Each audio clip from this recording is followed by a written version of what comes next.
This is Scott, CSW Corp. We're here at the ASI show in Dallas, and I'm excited about introducing you to Mark Sorokwaz. Mark is general manager with water company, and for a lot of us in the distributor business, we haven't been doing a lot of water business because of a lot of the issues that we hear. Mark has overcome all my objections. Mark was talking a bit. Everybody's talking about, I don't do plastic because it ends up in the landfill. What's your response? My number one response is to recycle. There's a ton of products out there that just end up in a landfill. You could have a biodegradable product, but it's still ending up in a landfill. You really want to recycle and get consumers and end users used to recycling. So, it's basically what my number one response is. There's other measures that people take to lessen the impact of plastic use, like making bottles lighter, using recycled plastic in the bottle. If you continuously recycle it, you're going to use it again. It's kind of one of our mottos is we've come up with a logo that says, recycle this, we'll use it again. We have bottles that are made of recycled plastic, so I think that's my number one thing to say. So that answers the recycle. Yeah. What about the issues in the BPA issues in bottles? BPA it's commonly confused with what we do. We sell single serve PET bottles. BPA is in hard plastics, or polycarbonate plastics. So typically in the water business, when you get a hard plastic bottle, it's in a 5-gallon jug. It's for home office delivery. We don't use any polycarbonate bottles, so BPA isn't used in any PET productions. You shared something with me that really caught my attention. We have done water in the past. Oftentimes the freight itself is as much as the product. I'm sure you had that objection. Yeah, we have a very interesting scenario that we have a parent company that is a paper manufacturer. And I can actually show you this little map here. But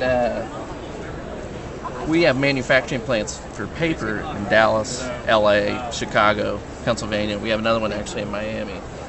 So what we do is we piggyback the water along with the paper products to those redistribution locations. And it has the benefit of riding on a full truckload and you're not getting hit with an increased LTL rate.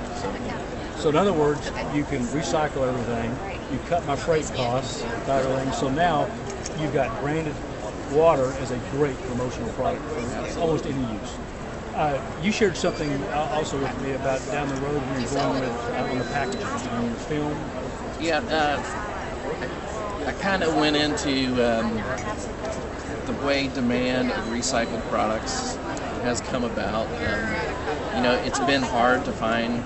It's been a multi-year process for us to find recycled materials, but we're just on the cusp of coming out with a 100% recycled product, where our bottles come from recycled plastic, our labels will be recycled, our shrink film that bundles the whole package and the actual tray, 100% recycled. So I think it's a very good selling point, and it's proof to the consumer and to the buyer that recycling does work. Fantastic. We're seeing a lot of movement in the social media arena for advertising and keeping in touch with people. What are you guys doing with social media? We're very active on our website. We have a blog that we update before shows, after shows, kind of telling people what's going on in our world. And we also have a Facebook site that does the same thing. So that's basically it. We haven't gotten on Twitter yet, but I think that's something that will come up in the future here. So you're definitely seeing social media as important in the future for you? Social media is definitely important to the new generation. So I was just having lunch with a sales rep of ours, and he said he's checking his Twitter page on his phone.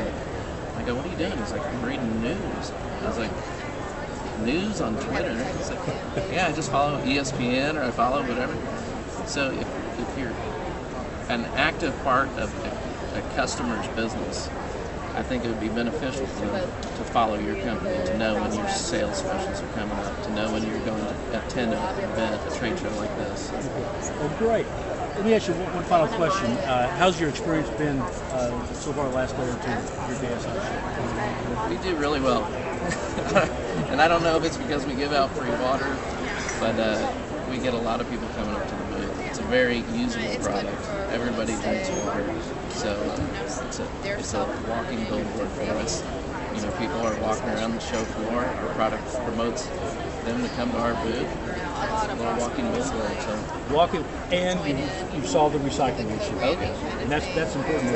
and it's very important to me that I see that the Dallas Convention Center has set up recycling bins. So next to their trash cans, you actually see recycling bins, and that's kind of what really needs to happen. When the demand keeps on increasing for recyclability, you know, So we all have to do our part too. absolutely.